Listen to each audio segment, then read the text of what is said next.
నమస్కారం. ఈటీవీ 360కి స్వాగతం. ముందుగా ప్రధానాంశాలు. సంగారెడ్డి జిల్లా పాసమైలారంలోని పరిశ్రమలో పేలిన రియాక్టర్. 8 మంది దుర్మరణం, 36 మందికి గాయాలు. క్షతగాత్రులకు సమీప ఆసుపత్రుల్లో కొనసాగుతున్న చికిత్స. 5గురి పరిస్థితి విషమం.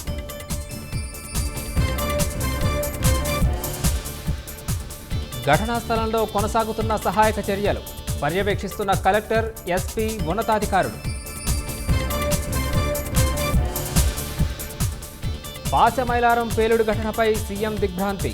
క్షతగాత్రులకు మెరుగైన వైద్యం అందించాలని ఆదేశం. బీజేపీ రాష్ట్ర నూతన సారథిగా రామచంద్రరావు పేరు ఖరారు. కాసేపట్లో నామినేషన్ దాఖలు.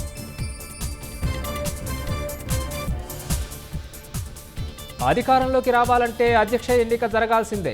సొంత వాళ్లంటూ ప్రీతి చూపిస్తే పార్టీకి తీవ్ర నష్టమన్న రాజాసింగ్. ఫోన్ ట్యాపింగ్ కేసు దర్యాప్తు ముమ్మరం. నేడు మరోసారి సిట్ ముందుకు హాజరు కానున్న ప్రభాకర్ రావు.